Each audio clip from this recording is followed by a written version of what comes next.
Hello everyone, एक बार फिर से बहुत बहुत स्वागत है आप सभी का आपके अपने यूट्यूब चैनल द होप में। तो देखिए, हम लोगों ने पंवार राजवंश कंप्लीट कर लिया है, तो मैं उम्मीद कर रही हूँ आप लोगों को वहाँ तक समझ में आ गया होगा। ठीक है, तो आज हम लोग शुरू करने जा रहे हैं गोरखा शासन यहाँ पर किस तरीके से हुआ था, कैसे शुरुआत हुई थी, ये सब हम आज कंप्लीट कर लेंगे। ठीक है,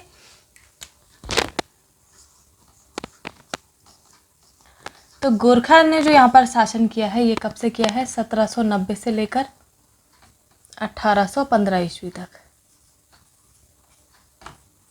ठीक है, तो जो इनका यहाँ पर शासन चला है इसको गोरख्याणी भी कहा जाता है। क्या कहा जाता है? गोरख्याणी।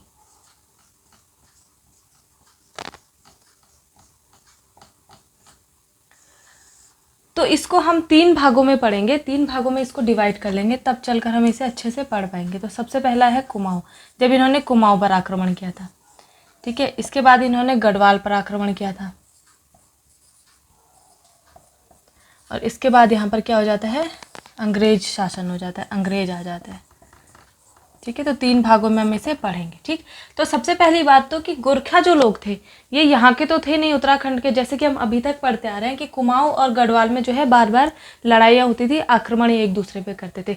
लेकिन जो गोरखा लोग थे ये यहाँ की हर गतिविधि पर नज़र रख रहे थे, क्योंकि इन्हें भी अपने राज्य विस्तार करना था। तो ये क्या थे? यहाँ की हर गतिविधि पर नज़र रख रहे थे। और इन लोगों ने आक्रमण कब किया? जब जो यहाँ की सत्ता थी कमज़ोर हो गई थी। यहाँ पर इन्होंने आक्रमण करा था 1790 में कुमाऊं पे। और उस टाइम पे कुमाऊं का जो शासक था वो कौन था? महेंद्र चंद।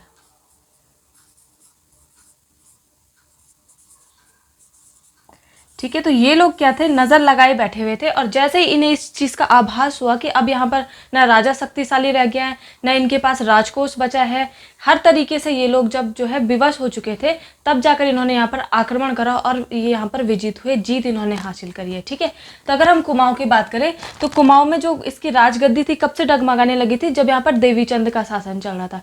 देवीचंद जो था बहुत ही भोगविलासी राजा था। ठीक है, तो तब से ही इनकी गद्दी में काफ़ी ज़्यादा वहाँ पर प्रॉब्लम होने लगी थी, गद्दी अच्छे से संभाली नहीं जा रही थी, राजकोष बहुत ही ज़्यादा व्यय कर दिया था इन लोगों ने। और जो तराई का क्षेत्र था वहाँ पर इतना ज़्यादा व्यय कर दिया था कि सब लोगों को लगने लगा था, गोरखा लोगों को भी लगने लगा था कि यहाँ पर जो है रोहिला लोगों का आक्रमण हुआ था। क्यों हुआ था? इन लोगों को ये लगने लगा था कि इनके पास बहुत ज़्यादा धन संपदा है, इसलिए इन लोगों ने भी ये चीज़ सोचकर यहाँ पर आक्रमण किया, लूट माट के लिए। ठीक है, और इसके साथ ही साथ जब इन्होंने यहाँ की स्थिति देखी तो इन्हें क्या लगने लगा कि अब राज्य विस्तार भी हम यहीं से शुरू कर देते हैं। ठीक है, फिर यहाँ पर शासन करना चाहते थे। ठीक, तो जब महेंद्र चंद यहाँ गद्दी पे बैठा था तो महेंद्र चंद को गद्दी से कौन हटा रहा था? हर्षदेव जोशी। हर्षदेव जोशी को महेंद्र चंद क्योंकि पसंद नहीं था, तो हर्षदेव जोशी ने क्या करा? इसने गोरखाओं को यहाँ पर आमंत्रित कर दिया। ठीक है, गोरखा को यहाँ आमंत्रित करा और इनको बोला कि यहाँ आकर महेंद्र चंद पे जो है युद्ध करो और ये राज्य जो है, क्योंकि ये चाहता था कि किसी न किसी तरीके से मैं यहाँ गद्दी पे बैठूँ, क्योंकि इसको क्या करा था? महेंद्र चंद ने यहाँ से भगा दिया था। ठीक है, उसके बाद ये भागकर गढ़वाल गया, लेकिन गढ़वाल से भी इसको भगा दिया गया था। ठीक, तो इस वजह से ये चाहता था कि मैं दोबारा से जो है चंद राजवंश की गद्दी पे बैठूँ, कुमाऊं पे बैठूँ। ये क्या करता है? गोरखा को यहाँ पर आमंत्रित करता है। और जब ये आक्रमण होता है 1790 पे, तो उस टाइम जो गोरखा का शासन होता है, गोरखा का जो राजा उस टाइम पे होता है वो कौन होता है? रण बहादुर शाह। गोरखा की तरफ से कौन होता है? रण बहादुर शाह। ठीक है, लेकिन ये जो रण बहादुर शाह था ये सिर्फ 15 साल का था। ठीक है, ये बहुत ही अवयस्क था उस टाइम पे। तो इसका जो संरक्षक था वो कौन था? चौतरिया बहादुर शाह। इसके संरक्षण में इसने यहाँ पर आक्रमण करा। संरक्षक कौन था इसका?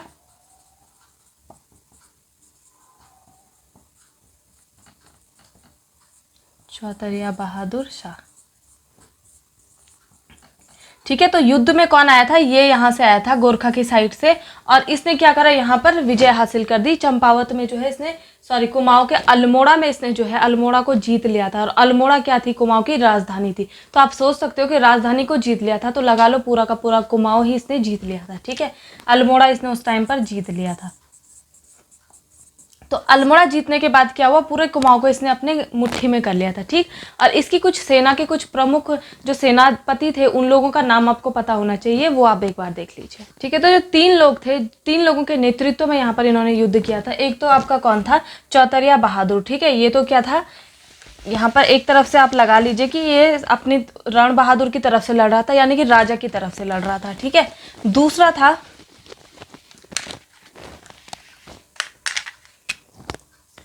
दूसरा था अमर सिंह थापा।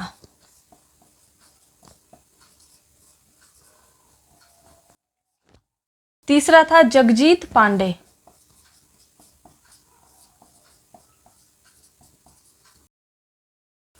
और चौथा था सूरवीर थापा। ठीक है, सूरवीर थापा चौथा था। और पहले नंबर पे कौन था? चौतरिया बहादुर। ठीक है, चौतरिया बहादुर ने ही इस सेना का नेतृत्व किया था। पहले नंबर पे था चौतरिया बहादुर। ठीक, तो आपसे क्वेश्चन किस तरीके से पूछा जाता है कि रण बहादुर का संरक्षक कौन था? ठीक है, तो चौतरिया बहादुर था। रण बहादुर के बदले यहाँ पर आक्रमण किसने किया था? तो किसने किया था? चौतरिया बहादुर ने किया था। ठीक है, और कौन कौन से मुख्य सेनापति उस टाइम पर थे? तो एक तो आपका चौतरिया बहादुर हो गया, अमर सिंह थापा हो गया, जगजीत पांडे हो गया और सूरवीर थापा हो गया। ठीक है, तो यहाँ पर एक चीज और आपको ध्यान रखनी है कुमाऊं के बारे में। तो जब इन लोगों ने यहाँ पर जीत लिया था, किसने? गोरखाओं ने, तो यहाँ पर इन्होंने एक सूबेदार रखा था जिसका नाम था जोगामल। जोगामल था। ठीक है, जोगामल को इन्होंने यहाँ पर सूबेदार रखा था। खुद तो ये वापस चला गया था रण बहादुर, और जोगामल को इसने यहाँ पर सूबेदार रख दिया था। और इसको क्या कहता है? और सूबेदार को ये लोग क्या कहते थे? सूबा। ठीक है, तो पहला सूबा इनका कौन हुआ था? जोगामल। ये भी आपको याद रखना है। और अगर कभी कभी दूसरा सूबा भी पूछा जाता है तो दूसरा सूबा कौन है?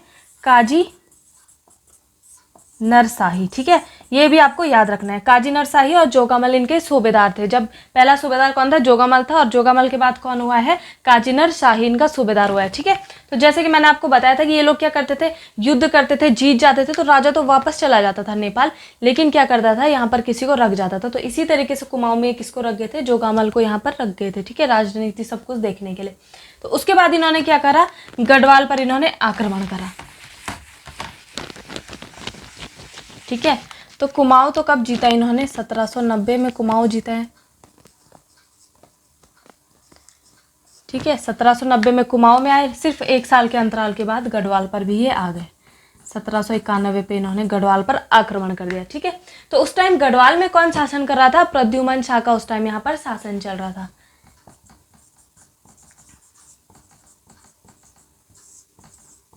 ठीक है, प्रद्युमन शाह का शासन चल रहा था। तो जब ये 1791 में यहाँ पर युद्ध आक्रमण करते हैं, यहाँ पर गढ़वाल में आक्रमण करते हैं, तो प्रद्युमन शाह की जो सेना है ये बहुत वीरता से जो है इनका सामना करती है। और जो इनका पहला युद्ध हुआ था वो कहाँ पर हुआ था? लंगूरगढ़ में।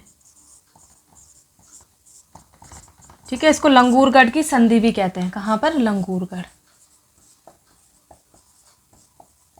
ठीक, तो जब इन्होंने लंगूरगढ़ पर आक्रमण करा गोरखाओं ने, तो यहाँ पर क्या थी? प्रद्युमन शाह की सेना डटी हुई थी। ठीक है, तो ना ये यहाँ से हिल रहे थे और ना जो है गोरखा लोग वहां से वापस जा रहे थे। लेकिन उस टाइम क्या हुआ? नेपाल पर उस टाइम चीन ने आक्रमण कर दिया था। ठीक है, तो जब चीन का आक्रमण हुआ तो गोरखा सेना ने क्या करा? यहाँ से गोरखा सेना वापस चली गई। ठीक, तो जब गोरखा सेना वापस चली गई, लेकिन प्रद्युमन शाह जो था वो इनकी क्षमता को समझ गया था, इनकी शक्ति को जान गया था, इसलिए वो क्या करता है? यहाँ पर लंगूरगढ़ की संधि कर देता है। ठीक है, गोरखाओं के साथ। ठीक है, और ये संधि कब होती है? 1792 में। 1792 में लंगूरगढ़ की संधि हुई थी। ठीक, इस संधि में प्रद्युमन शाह क्या करता है? ये जो नेपाल से जो ये गोरखा लोग थे इनको कर देना स्वीकार कर लेता है। ठीक है, लेकिन क्या होता है? इसके बाद भी ये दोबारा से यहाँ पर आक्रमण कर देते हैं। गोरखा लोग कर लेने के बावजूद ये दोबारा यहाँ पर आक्रमण कर देते हैं। ठीक है, तो जैसे ही इनका जो मामला था वो चीन के साथ सुलझता है, ये दोबारा से गढ़वाल पे आक्रमण कर देते हैं। और उस टाइम मैंने आपको जब गढ़वाल राजवंश में पढ़ा रही थी, प्रद्युमन शाह का बता रही थी, तो 1803 में यहाँ पर भूकंप आया था, बहुत भयंकर त्रासदी हुई थी। ठीक है, तो उस त्रासदी में क्या होता है? गढ़वाल बहुत पूरी तरह टूट जाता है, बहुत कुछ यहाँ पर जो है टूट फूट हो जाती है, साम्राज्य आधा से ज़्यादा खत्म हो जाता है। उस टाइम पे गोरखा जो है यहाँ पर आक्रमण करते हैं। तो अब राज्य के पास ना तो शक्ति रह गई थी, ना राजकोष रह गया था, कुछ भी नहीं रह गया था। तो ऐसे टाइम को देखकर इन्होंने दोबारा यहाँ पर आक्रमण करा और इस आक्रमण में गोरखा जीत जाते हैं। तो भूकंप कब आया था? 1803 में। कि ये आपको याद रखना, 1803 में भूकंप आया था। ठीक, उसके बाद ये आक्रमण कब करते हैं? यहाँ पर 1804 में ये आक्रमण करते हैं। जब ये आक्रमण करते हैं तो पहले तो प्रद्युमन शाह इनको जो है लड़ाई करता है, इनसे हराने की कोशिश करता है, लेकिन अंत में प्रद्युमन शाह क्या करता है? भागकर देहरादून चला जाता है। ठीक है, ये देहरादून चला जाता है, लेकिन जो गोरखा के थे, गोरखा के जो सैनिक थे, ये क्या करते हैं? इसका पीछा करते हैं देहरादून तक। और उसके बाद इनका जो युद्ध होता है वो कहाँ पर होता है? खुड़बुड़ा में इनका युद्ध होता है, और वहां पर प्रद्युमन शाह की मृत्यु हो जाती है। खुड़बुड़ा में युद्ध करते हैं और प्रद्युमन शाह की मृत्यु हो जाती है। ठीक है, तो वहीं से जो है इनका यहाँ पर आधिपत्य स्थापित हो गया था गढ़वाल में। ठीक है। तो कब इनका यहाँ पर शासन शुरू हो गया था? 1804 में। ठीक है, 1804 में इन्होंने गढ़वाल विजित कर लिया था। ठीक है, तो अगर आपसे क्वेश्चन पूछता है कि गढ़वाल पर इन्होंने कब विजिट करी, गढ़वाल पर गोरखा का शासन कब स्थापित हुआ, तो 1804 में इन्होंने जो है यहाँ पर खुड़बुड़ा में प्रद्युमन शाह की मृत्यु जब हो जाती है तब यहाँ पर इनका आधिपत्य स्थापित हो जाता है। ठीक है, इसके साथ ही अगर क्वेश्चन आता है कि कब इन्होंने यहाँ पर जो है आक्रमण करा था, तो कब करा था? 1791 में तो इन्होंने गढ़वाल पर किया था, 1790 में इन्होंने कुमाऊं पर किया था। ठीक है, और 1792 में आपकी जो है लंगूरगढ़ की संधि हुई है, ये आपको याद होना चाहिए। और लंगूरगढ़ की संधि किस किस के बीच में हुई है? पंवार और गोरखा के बीच में। अगर पूछा जाता है पंवार राजवंश से शासन कौन कर रहा था, तो प्रद्युमन शाह कर रहा था। ठीक है, और अगर आपसे पूछता है कि गोरखाओं की साइड से कौन शासन कर रहा था, तो रण बहादुर शाह उस टाइम शासन कर रहा था। ठीक है, इतना आपको फैक्ट यहाँ याद होना चाहिए। तो लगभग 25 साल तक इन लोगों ने यहाँ पर शासन किया है। कितने साल? 25 साल इन लोगों का यहाँ पर शासन चला था। और इनका जो शासन था वो इतना ज़्यादा गंदा शासन था, इतना क्रूर शासन इनका था कि बहुत ही ज़्यादा जो है ये लोग अत्याचार करते थे। और इसलिए अजय सिंह रावत जो एक लेखक हैं, अजय सिंह रावत, इन्होंने जो है इनके लिए एक युक्ति दी है, एक कहावत कही है कि जो इनका आगमन था, गोरखा आगमन को इन्होंने क्या किसके समान कहा है? गोरखा आगमन को इन्होंने जो है यमराज के आगमन के समान माना है। ठीक है, तो ये आपको याद रखना है। किसने ये बात कही है? ये अजय सिंह रावत ने ये बात कही है। ठीक है, ये फैक्ट आपको याद रखना है। तो बहुत ही खराब इनका शासन था। ये सारी चीज़ें हम आगे चलकर पढ़ेंगे कि इन्होंने क्या क्या किया था, बहुत ज़्यादा अत्याचार किए थे, तो सारी चीज़ें हम आगे पढ़ेंगे। ठीक है, इसके बाद क्या होता है, अब ये पूरे गढ़वाल पे तो इनका शासन हो गया था। ठीक है, गढ़वाल पर तो ये गढ़वाल कुमाऊं इन्होंने पूरा उत्तराखंड पर शासन कर लिया था। इसके बाद क्या होता है, जो हर्षदेव जोशी था, जिसको कि हरकदेव जोशी भी हम कहते हैं, ये क्या करता है? अंग्रेजों की सहायता लेता है, अंग्रेजों को यहाँ पर आमंत्रित करता है और गोरखियों को यहाँ से भगाने के लिए कहता है। ठीक है, तो अब आप देख सकते हो कि हरक सिंह जोशी जो है, इसका हर जगह पे नाम है, इसका कुमाऊं में नाम है, इसका गढ़वाल में नाम है, और यहाँ तक कि अब अंग्रेज जब यहाँ पे आते हैं, ये अंग्रेजों के साथ भी जो है क्या कर लेता है? संधि कर लेता है। ठीक है, तो इसलिए जो ये हरक सिंह जोशी है, इसको क्या कहा जाता है? कुमाऊं का विभीषण भी कहा जाता है। इसको क्या कहा जाता है? ये फैक्ट्स जो मैं बता रही हूँ ये नोट करते रहे आप, एग्जाम्स में पूछे जाते हैं। कुमाऊं का विभीषण किसे कहा जाता है? ये कहा जाता है हरक सिंह जोशी, हरकदेव जोशी, सॉरी। ठीक है, इसको कहा जाता है कुमाऊं का विभीषण। ये आपको याद रखना है। एक तो ये फैक्ट हो गया आपका, एक ये अजय सिंह रावत का फैक्ट हो गया, इसके साथ ही साथ इनका युद्ध, लंगूरगढ़ की संधि, ये सारी चीजें आपको याद रखनी है। ठीक, तो ये क्या करता है फिर? अंग्रेजों को यहाँ पर आमंत्रित कर देता है। ठीक है, तो अंग्रेज भी उस टाइम क्या कर रहे थे? अपना विस्तारवाद कर रहे थे। और अंग्रेज तो वैसे भी काफी ज्यादा शक्तिशाली थे, लेकिन जो गोरखा थे ये भी अपने विस्तार पे लगे हुए थे। तो फिर क्या होता है? इन दोनों के यहाँ पर टक्कर होती है, युद्ध इन दोनों का यहाँ पर होता है। और सबसे पहला जो आक्रमण करते हैं अंग्रेज, कहाँ पर करते हैं? दून में। सबसे पहला जो इनका आक्रमण होता है दून में होता है। अंग्रेजों की बात हो रही है। ठीक है, दून में। और कब ये होता है? 30 नवंबर 1814 में। ठीक है, तो ये सबसे पहले यहाँ पर आक्रमण करते हैं दून में। ठीक, अब दून क्या थी? सेंटर था, राजधानी एक तरफ से आप मान सकते हैं, वहां पर इन लोगों ने आक्रमण कर लिया था। तो अगर ये वहां पर जीत जाते हैं तो लगा लो फिर छोटी छोटी जगह को जीतना इनके लिए इतनी बड़ी बात नहीं थी। तो ये जो इन्होंने आक्रमण करा था, इसको नाला पानी युद्ध या नालागढ़ युद्ध भी कहा जाता है। नाला पानी युद्ध। ठीक है, तो ये कब हुआ था? 30 नवंबर 1814 को हुआ था, अंग्रेज और गोरखाओं के बीच में। और मदद कौन करता है? हर्षदेव जोशी। ठीक है, हर्षदेव जोशी यहाँ पर भी इनकी मदद करता है। इसलिए जो हर्षदेव जोशी था उसको कैप्टन हेरसी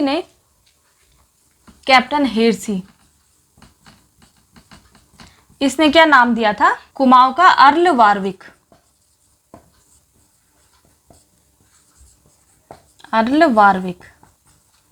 ठीक है, किस वजह से ये कहा गया था? क्योंकि देखिए पहले तो इसने जो है गोरखाओं को यहाँ आमंत्रित करा, अब गोरखाओं ने यहाँ शासन शुरू करा, तो इसने क्या करा? फिर अंग्रेजों को यहाँ पर शासन करने के लिए बुला दिया। ठीक है, अंग्रेजों का यहाँ पर फिर शासन इसने करने को बोल दिया था। ठीक है, तो जो इसका नेतृत्व था, जो यह नाला पानी का नेतृत्व था, वो अंग्रेजों की तरफ से कौन करा था? गैलेस्पी के नेतृत्व में ये हो रहा था। ठीक है,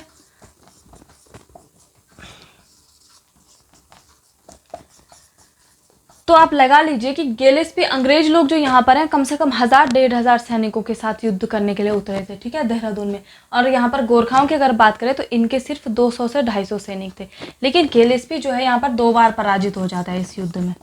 गोरखा लोग इतने मजबूत थे, इतने स्ट्रॉन्ग थे कि वो जो है वहाँ से हटते ही नहीं हैं। उन्होंने वहाँ पर कुछ खेमे लगाए हुए थे और वो वहाँ से बिल्कुल डटे रहते हैं, हटने का नाम नहीं लेते। तो 2 बार के बाद क्या होता है, अंत में इस गिलेस्पी की मृत्यु हो जाती है, ठीक है। इसकी मृत्यु होने के बाद अंग्रेज क्या करते हैं, वहाँ पर बमबारी कर देते हैं, जिसकी वजह से कि गोरखा जो है वहाँ पर इनकी पराजित हो जाती है, ये युद्ध हार जाते हैं। और ये जहाँ पर ये लोग रह रहे थे, 200-250 लोग रह रहे थे, इसको कहते हैं खलांगा का शिविर। क्या कहते हैं, खलांगा का शिविर, ठीक है। तो शिविर टाइप का लगाया हुआ था, तो वहाँ पर ये लोग जो है वहाँ से इनकी सामना कर रहे होते हैं अंग्रेजों का, गोरखा लोग। और इसका निर्माण किसने किया था, बलभद्र ने। एक व्यक्ति था इनके टीम में बलभद्र नाम का, ठीक है।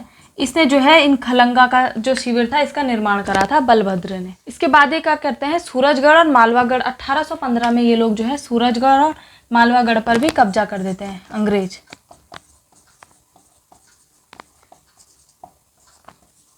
सूरजगढ़ और मालवागढ़, ठीक है, यहाँ पर भी ये लोग कब्जा कर लेते हैं। और ये जगह जो रहती है लगभग ये इसी के नज़दीक रहती है, आपकी जो ये दून घाटी थी इसी के नज़दीक पे ये जगह रहती है, ये यहाँ पर भी कब्जा कर देते हैं, ठीक है। यहाँ पर युद्ध जीतने के बाद ये क्या करते हैं, कुमाऊं पर भी आक्रमण कर देते हैं। और कुमाऊं पर ये सबसे पहले कब आक्रमण करते हैं, 23 अप्रैल 1815 को।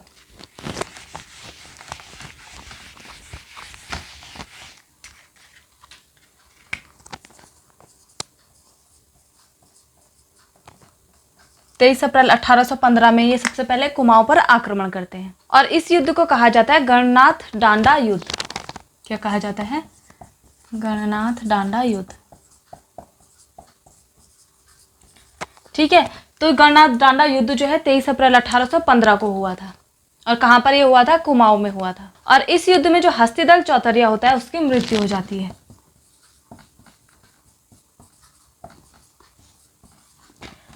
हस्तिदल चौतरिया किसकी तरफ से नेतृत्व कर रहा था, गोरखाओं की तरफ से, गोरखा की तरफ से नेतृत्व कर रहा था। इसकी तो मृत्यु यहाँ पर हो जाती है। लेकिन जो बमशाह था वो क्या करता है, यहाँ पर आत्मसमर्पण कर देता है, ठीक है। बमशाह आत्मसमर्पण कब करता है, 27 अप्रैल 1815 को।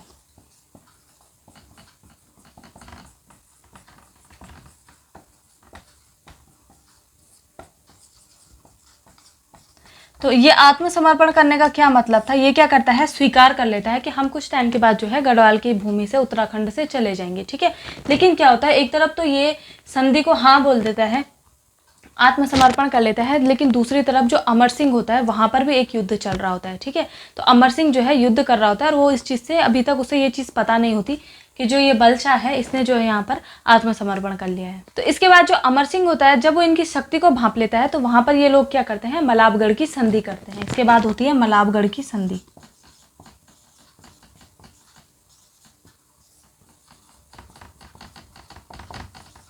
और ये संधि किस किस के बीच में होती है, एक तो अमर सिंह थापा के बीच में होती है,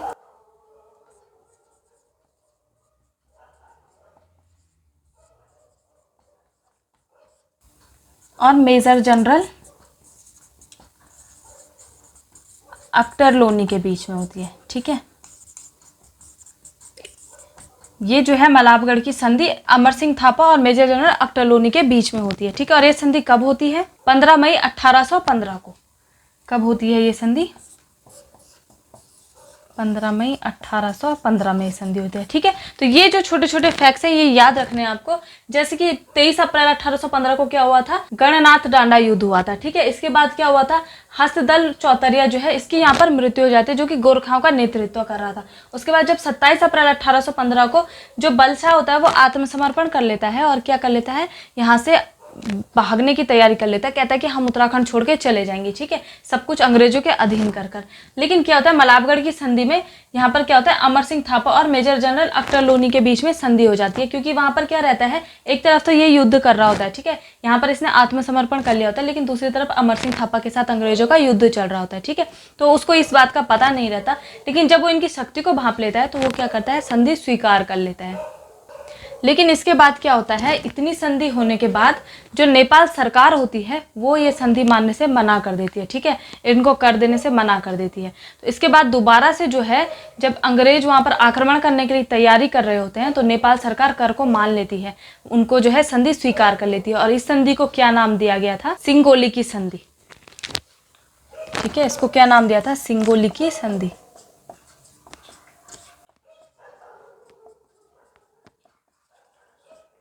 और ये संधि कब हुई थी, 4 मार्च 1816 को, ठीक है।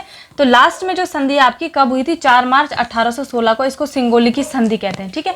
यहाँ पर क्या थी, नेपाल की सरकार जो है मान गई थी इस संधि के लिए, ठीक है। तो ये छोटे छोटे फैक्ट्स जो थे इनके बारे में थे, किस तरीके से इन्होंने कुमाऊं पर अपना अधिकार जमाया, उसके बाद किस तरीके से गढ़वाल पर आधिपत्य स्थापित करा, और किस तरीके से ये गोरखा लोग जो थे ये अंग्रेजों से लड़े हैं, ठीक है।